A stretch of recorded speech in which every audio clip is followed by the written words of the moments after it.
అందరూ జగన్నే ప్రశ్నిస్తున్నారు. ఒక రకంగా చెప్పాలంటే జగన్ను నిందిస్తున్నారు. మంచి అవకాశాన్ని ఆయన వదులుకున్నారు అసెంబ్లీకి వెళ్లకుండా అనేది. ఎందుకంటే ఒక పక్క ఇసుక సామ్రాజ్యం రాజ్యం వెళ్తుందని చెప్పాలి. అలాగే బెల్ట్ షాపుల దంద కంటిన్యూ అవుతోంది. ఎక్కడా కూడా కంట్రోల్లోకి రాలేదు. చంద్రబాబు గారు ప్రకటన చేసినా సరే సూపర్ 6 హామీలు ఒకటండి మినహాయిస్తే వాటి గురించి ఎక్కడా చర్చ లేదు. వాటి గురించి అసలు ఏ నాయకుడు అఫీషియల్గా సభలో మాట్లాడింది లేదు. ఇలా చాలా అవకాశాలే ఉన్నాయి. వాటన్నిటిని సద్వినియోగం చేసుకునే అవకాశం వచ్చినా సభలో అడుగు పెట్టకుండా అసలు ఎమ్మెల్యే అంటేనే శాసనసభ సభ్యుడు. శాసనసభ సభ్యత్వం ఎందుకు ఇచ్చారు ప్రజలు? శాసనసభకి వెళ్ళి మాట్లాడతారు ప్రజల పక్షానండి. దాన్ని ఆయన ఉపయోగించుకోలేకపోవడం, చివరికి సొంత చెల్లెలు షర్మిల గారు కూడా 2 రోజుల నుంచి దాని గురించే మాట్లాడుతున్నారు. మీరు సభకి వెళ్ళే ధైర్యం లేకపోతే రాజీనామా చేసేయండి అంటున్నారు. అందరితో ఇన్ని మాటలు అనిపించుకుంటున్నారు జగన్మోహన్ రెడ్డి గారు. ఎందుకు? పిచ్చి నిర్ణయమా ఒక రకంగా ఇది? ఇలాంటి నిర్ణయాలు తీసుకొని ఏం సాధిద్దామని ఆయన మనసులో ఆలోచన ఏంటి? ఆయన ముందు చెప్పారు, ఫైనల్గా లాస్ట్లో మనసు మార్చుకుంటారేమో అనుకున్నారు. చాలామంది సోషల్ మీడియా వేదిక కూడా చెప్పారు మనసు మార్చుకోండి వెళ్ళండి అని. కానీ ఆయన మాత్రం చెప్పిన దానికే కట్టుబడి ఉండిపోయారు. బయట సభకి వెళ్ళలేదు. ఏం జరగబోతుంది ముందు ఇలాగే ఉంటే? ఇది అంశమే చర్చించే ప్రయత్నం చేద్దాం. సార్, ఒక రకంగా ఒక మంచి అవకాశాన్ని వదులుకుంటున్నారా జగన్మోహన్ రెడ్డి గారు? ప్రశ్నించాల్సినవి, నిలదీయాల్సినవి చాలానే ఉన్నాం. ఆయన బాధ్యత కూడా అది ఒక రకంగా, దాన్ని పక్కన పెట్టేశారు. జగన్ చేస్తున్న చారిత్రక తప్పిదం అని నేను ఇంతకుముందు కూడా ప్రస్తావించాను. వాస్తవంగా తననేది ఏంటంటే ఎట్లాగూ సభలో మాకు ఇవ్వరు అన్నటువంటి, అది నువ్వు ప్రూవ్ చేయి. నీ ఊహాజనితం కాదు. ఇప్పుడు అయ్యనపాత్రుడు ఏమని చెబుతున్నారు, రా నేను మైక్ ఇస్తానంటున్నాడు. ఎళ్ళు, మైక్ ఇవ్వనప్పుడు ఏం సార్ మీరే కదా చెప్పింది ఇస్తానన్నారు, ఇప్పుడు ఇట్లా ఇవ్వకపోవడం ఏంది అని అడుగు. అదిగో ఆయన ఇస్తానన్నాడే నేను సభకు వచ్చాను, తీరా చూస్తే ఇట్లా చేశాడు కాబట్టి అని చెప్పు. లేదు, ప్రతిపక్ష నాయకుడు అంటే 2 డోర్లు ఉంటాయి అక్కడ, మొత్తం 3-4 ఉంటాయి. ఒకటి సీఎం వెళ్ళే దారి, ఇంకోటి ప్రతిపక్ష నాయకుడు వెళ్ళడానికి, మిగతా వాళ్ళు వెళ్ళడానికి. ప్రతిపక్ష నాయకుడు డోర్లో నుంచి వెళ్ళాడు, అధికార పక్ష నాయకుడు డోర్లో నుంచి వెళ్ళాడు. ఇప్పుడు మామూలు ఎమ్మెల్యేల డోర్లో నుంచి వెళ్ళాలి. అదే ఆయనకి ఇగో హర్ట్ అయింది. ఒక సభ్యుడు 175 మందిలో ఆయన కూడా అంతే. అట్లా ఎందుకు అనుకోవాలా? సభ్యుల ఫ్లోర్ లీడర్ కరెక్టే. అవును, అది మర్చిపోతున్నాడు ఆయన. అంటే దానికి ఏం హోదా ఉండదు కదా. అవును, అదే హోదా. ఆయనకి హోదా. ఇప్పుడు కాంగ్రెస్ పార్టీ 2014, 2019, 2019, 2024లో ఇవ్వలేదు వాళ్ళకి మైక్ ఎవడన్నా లాగేసాడా లోక్సభలో? అక్కడ 2014-19లో నేను ఇప్పుడు పార్లమెంట్ లో కాంగ్రెస్ పార్టీ అలాగే అప్పుడు ఎవరు అతని పేరేంటి, జనార్దన్ రెడ్డి, పీజేఆర్ ప్రతిపక్ష నాయకుడుగా ఉన్నాడు. ప్రతిపక్ష హోదా ఇవ్వలేదు ఆ రోజున కూడా. తెలుగుదేశం పార్టీ అధికారంలో ఉంది. 26 సీట్లే వచ్చినాయి. ఎన్టీ రామారావు ఘన విజయం సాధించినటువంటి వేళ ఆయన్ని గద్దె దించి చంద్రబాబు నాయుడు అధికారంలో ఉన్న టైంలో పీజేఆర్ మాత్రమే అక్కడ 26 మంది ఎమ్మెల్యేలే ఉన్నారు. ఆయన పీసీసీ చీఫ్ అనుకుంటా అప్పుడు, సిఎల్పీ లీడర్. పీసీసీకి అప్పుడు ఈయనకి ఇచ్చారు కదా రాజశేఖర రెడ్డి, ఆ తర్వాత పీసీసీ. ఆ టైంలో ముందు మిగతా వాళ్ళు ఎవరెవరో ఉన్నారు.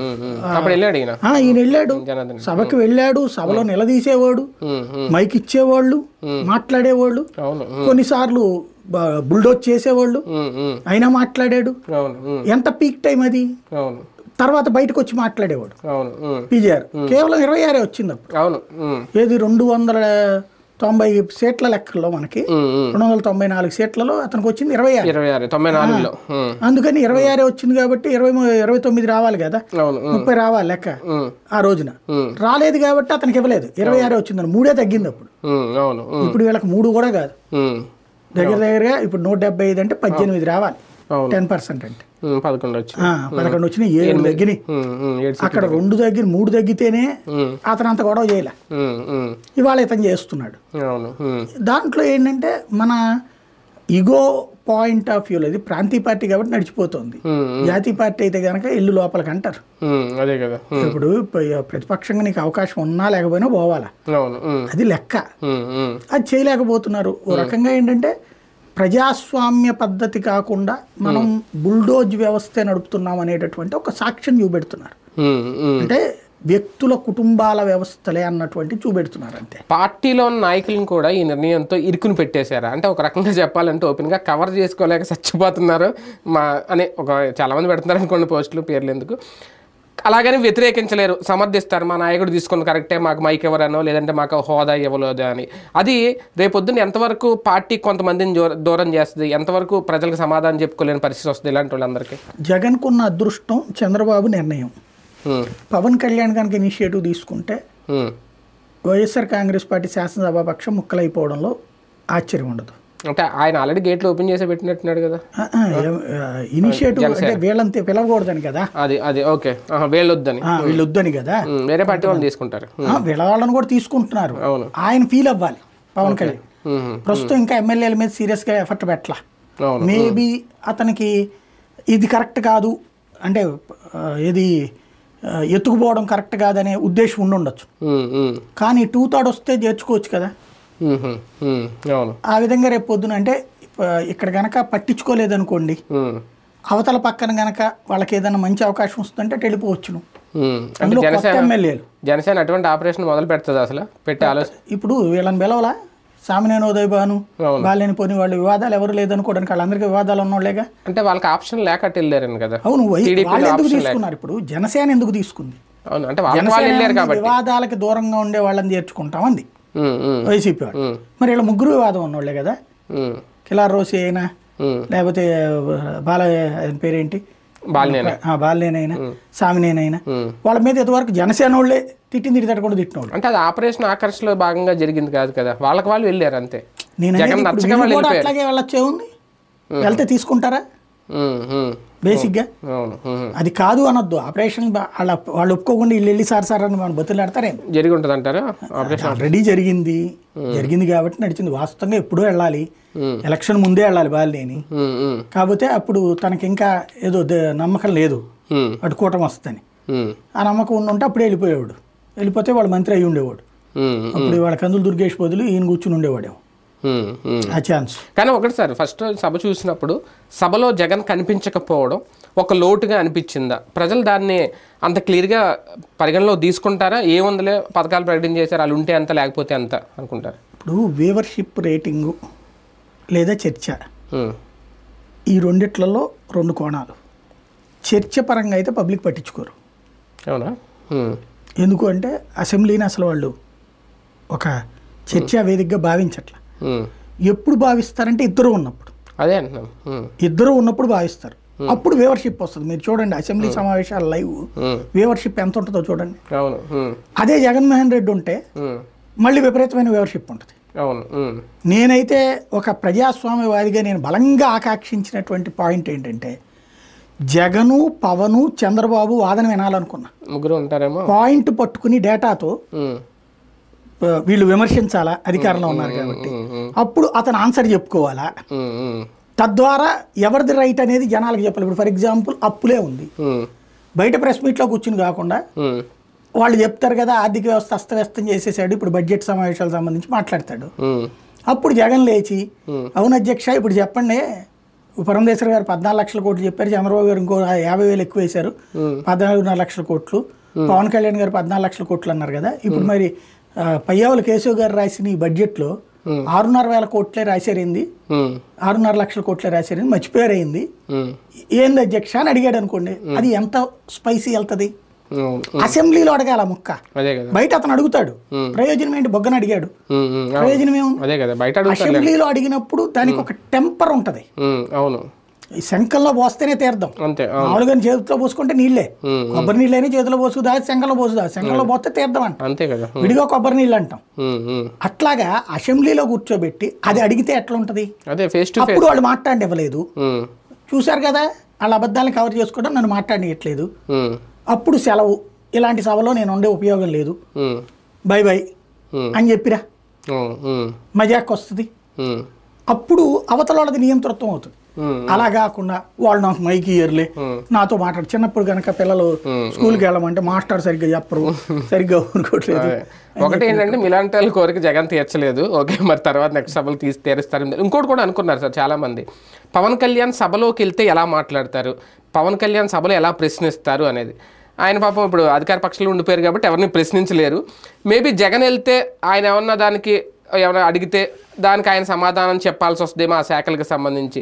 పవన్ ఎదుర్కోలేక పవన్ ముందు మాట్లాడలేక కూడా ఈయన వెనకడుగు వేశారు అనేది జన సైనికులు చెప్తున్నమాట. అది ఎంతవరకు వాస్తవం తీసుకోవడమే. దాంట్లో బేసిక్గా పవన్ ప్రతిపక్షంలో ఉండి జగన్ ప్రశ్నించినప్పుడు ఉంటే ఓ లెక్క ఉంటుంది, అది అప్పుడు సభలో ఉంటే ఉండేది, మజా ఉండేది. ఇప్పుడు దాంట్లో ఇప్పుడు పవన్ని ప్రశ్నించలేక పారిపోయాడా జగన్మోహన్ రెడ్డి? అదే కదా, పవన్ శాఖ ఏముందని ఆ శాఖల గురించి ఈయనేం మాట్లాడతాడు? పంచాయతీరాజ్ శాఖ, మాట్లాడాల్సినటువంటిది వేరు.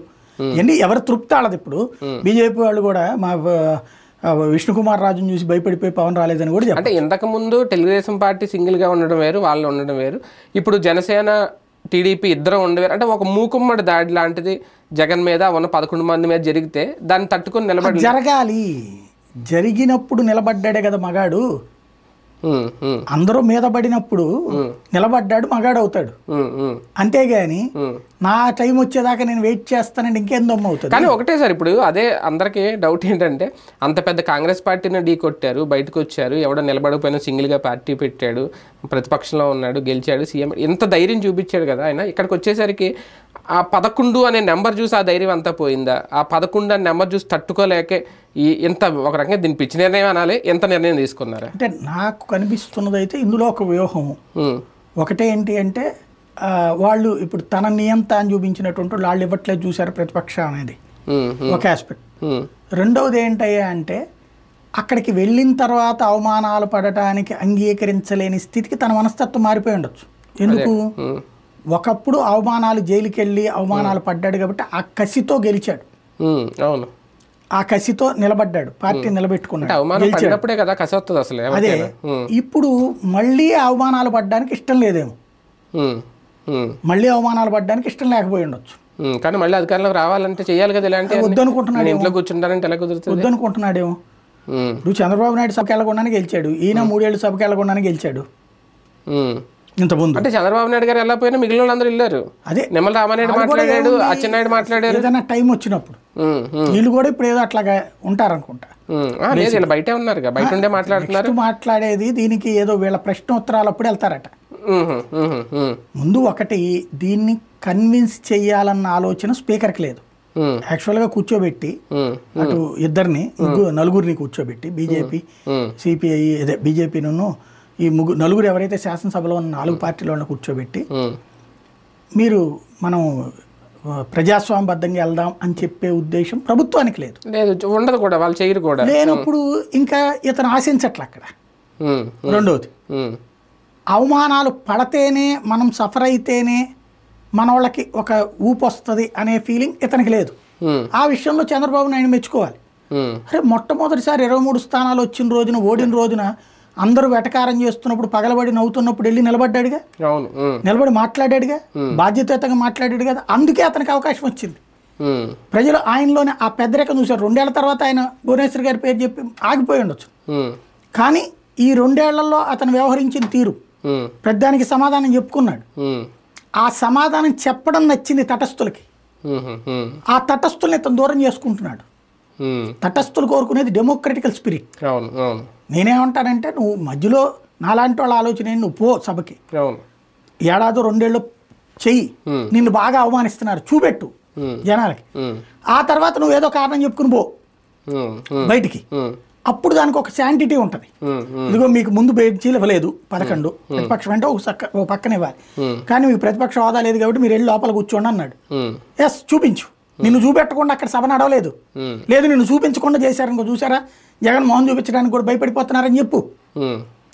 2-3 సెషన్స్ అటెండ్ అయ్యాక ఇంత అవమానాల మధ్య మేము వెళ్ళడం ఎందుకు, అందుకని ఆగానని చెప్పు. ముందే నేను వెళ్ళను, నాకు మైక్ ఇవ్వనంటున్నారు, ఇవ్వరు వాళ్ళు అని నువ్వు చెప్పేసుకుంటే ఇదేం పేపర్ లీకేజీ కాదు కదా. న్యాయపరంగా గెలిచే అవకాశం ఏమన్నా ఉంది? ఇంకేం లేదు. నాకు తెలిసి న్యాయపరంగా వీళ్ళందరినీ అనర్హత వేటేస్తారేమో అనుకుంటున్నా. అయ్యన్న పాత్రుడు మెంటాలిటీ కొంచెం డిఫరెంట్గా ఉంటుంది. ఆయన అగ్రెసివ్గానే ఉండే రకం. ఆయన నిన్ననే అన్నాడు చట్టం తరపంతా ఆయన చేసిపోతున్నాయి. ఏడాది కనుక వీళ్ళు సభ కట్టింది కాకపోతే కనుక ఆ కారణంగా అనర్హత వేటేయమని చెప్పేసి తీర్మానం పెడితే సభలో తీర్మానం పెట్టి తీసేయచ్చు. అవునా? మొత్తం 11 మందిని సస్పెండ్ చేసేయచ్చు. సస్పెండ్ చేసిన తర్వాత వీళ్ళే సస్పెండ్ ఫస్ట్ ఏమో 6 నెలలు సస్పెండ్ చేస్తారు, తర్వాత డిస్మిస్ అనర్హత వేటేసేస్తారు. నోటీసులు అవన్నీ ఇస్తారు. ఇచ్చి నువ్వు ఎందుకు రావట్లేదంటే వీళ్ళు ఆన్సర్ చెప్తారు. ఫైనల్ గా స్పీకరే కదా, 1 ఏడాది 2 సంవత్సరాల పాటు ఇట్లాంటి గేమ్ నడిపి అనర్హత వేటేసేసారు అనుకోండి, అప్పుడు వీళ్ళు ఎక్కడికి పోవాలా? కోర్టులకు పోవాలి, మళ్ళీ హైకోర్టు, సుప్రీంకోర్టు, ఇవన్నీ 3 ఏళ్ళు నడిచిపోద్ది. ఈలోపు అనర్హత వెయిట్ అయిపోయింది. ఈ లోపల గడువు కూడా ముగిసిపోద్ది. జమిలీ ఎన్నికలు వస్తే అసలు గొడవే లేదు. అవునా? జమిలీ ఎన్నికలు వస్తే వీళ్ళకి హ్యాపీ, వైసీపీ హ్యాపీ అంతే కదా. మధ్యలోనే ఛాన్స్ వచ్చినట్టు అవుతుంది కదా జనం దగ్గరికి వెళ్ళడానికి. వీళ్ళు చేస్తున్నది అయితే చారిత్రక తప్పిదం, అందులో డౌట్ ఏం లేదు. అవును, రైట్. చూద్దాం. మొత్తానికి జగన్మోహన్ రెడ్డి గారు ఒక నిర్ణయం తీసేసుకున్నారు, ఇంకా దానికి కట్టుబడి ఉంటారు కాబట్టి ఇంకా ఆయన సభకైతే వెళ్ళట్లేదు. కానీ బయట జనాలు దాన్ని పూర్తిగా అంగీకరించలేకపోతున్నారు. సభకు వెళ్ళాలని కోరుకుంటున్నారు, అధికార పక్షాన్ని నిలదీయాలని అయితే కోరుతున్నారు. మరి ఆయన మార్పు ఏమైనా వస్తుందా ఆయనలో నెక్స్ట్ సమావేశాలకైనా చూద్దాం.